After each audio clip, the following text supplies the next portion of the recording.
If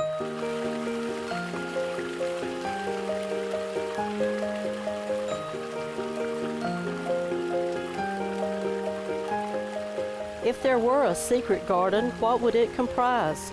Fragrant flowers, a babbling brook, butterflies, dragonflies, birds and bees. There would be all of these. But most of all, within that place, tranquil peace and serenity await, ever there for me and you to relax and renew.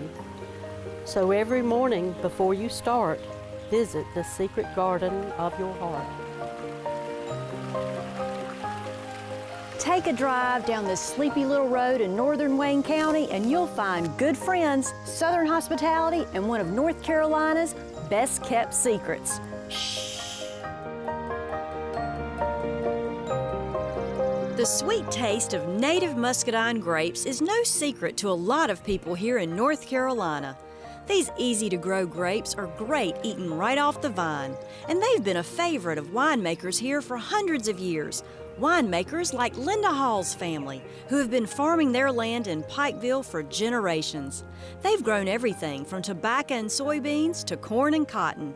And over the years, they've also grown small numbers of muscadine grapes or berries and made homemade wines with them. So Linda, this farm is your home place. It's where your dad grew up in the house right down the road, and you grew up in the house right across the street. Tell me a little bit about how much this land means to you.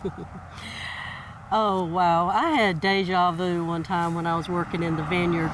It was a day about like today, and I've never trimmed vines or anything, but it was like all of a sudden I just felt like I had done it before. You know, it's my grandparents, my great-grandparents did their blood, sweat, and tears right here, and it's kind of the same with me. Exactly. I was going to say they farmed crops, and you're farming out in the vineyard. How did you and your husband get the idea to start a vineyard? Oh, well, working in the steel shop for 25 years, our son got married and daughter-in-law wanted to work there, so I taught her my job, and I had known how to make wine for 30 years. Did your mom make wine? She did. She made wine just from fruit around the farm, like peaches and plums and elderberries, that type of thing. So I learned all that process from her. And I had been making wine like she did for a long time. So when the opportunity came for me to retire, I decided to grow a vineyard. Now, was that really retiring? Not really. But you know, I don't sell anywhere but here, so I'm not pressed to make bukus of wine, you know, bunches of wine. Exactly. I just make what I want to, you know. Right. So it is retiring, you're still working, and then you get to meet people. Well, if you don't stay active, you won't be active. Exactly. For I long. agree with that, definitely. Do you get to meet a lot of people who come here to visit you? I can't remember how many countries have been here, but I've had visitors from every state in the country, including Hawaii and Alaska. Probably 25 or 30 different countries have been here. Have come to visit. Meet a lot of people. We grow the muscadine, which is the Noble and the Carlos in this vineyard. We'll harvest about 7,000 pounds. Linda likes to tell visitors that when she and her husband Gerald planted grapevines back in the spring of 2002, they were hoping to simply turn a hobby into something more. Today, their Secret Garden Vineyard produces a variety of muscadine wines using a simple formula, a lot like the family recipe from all those years ago. So Linda, being down here east, you grow muscadine grapes. How many different varieties do you grow? We have 7 different varieties. We grow Carlos and Noble. We also have Scuppernong, Higgins, Hunt, Jane Bell, and Regal. Oh my gosh. So there are a lot of the varieties you just named I've never heard of. And that allows you to make different flavors of wine. It does. They all taste like a muscadine, but they all have a different complexity to them. Gotcha, that you bring to the wine. Now you grow your grapes organically. Tell me why you chose to do that. Well, the muscadine is native to the South, and it grows naturally in the woods in the wild. So it's a very easy grape to grow organically.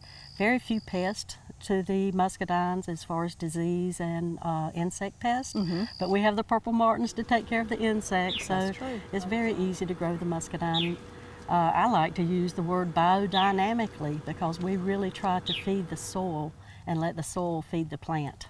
And then that allows you to bear delicious fruit. What do you feel like growing organically does to your wine, the flavor, the taste, and everything? Well, I think most of it comes from the celery or in the tank process because of not using the sulfur dioxide and the potassium sorbate. All you taste is the fruit. So you're adding nothing to Nothing, your wine? not even yeast. Not even yeast? We let it ferment with the native yeast that's on the fruit.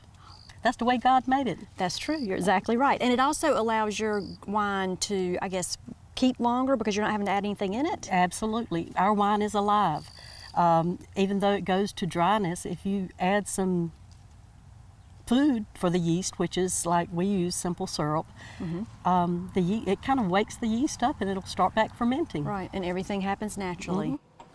Now, most of our wines will run higher in alcohol than what you might be used to because we do not use any chemicals to kill the yeast to stop the fermentation. Linda likes the idea their winery is not a large production, and visitors certainly get the feeling that everything here is down home.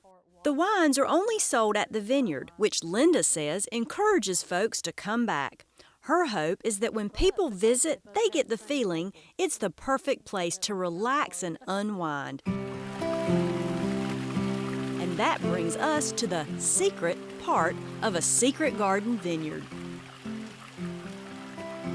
A secret garden to me is anywhere you can go to de-stress, relax, get all the stress out of your life and rejuvenate your spirit. Right. And is that how you wrote the poem, A Secret Garden? Well, when I was a kid, we used to go hiking in the woods a lot, so that's kind of how the poem grew. I just imagined that we would be walking through the woods and then come upon this opening that had all those things in there, like the birds and the bees and the flowers and the trees, and, you know, all that kind of thing. Like a little secret hidden area that you could just play in and enjoy. So whenever guests come here to visit your winery, do they get to come back here and enjoy the garden as well? Absolutely. This is the highlight of the tour.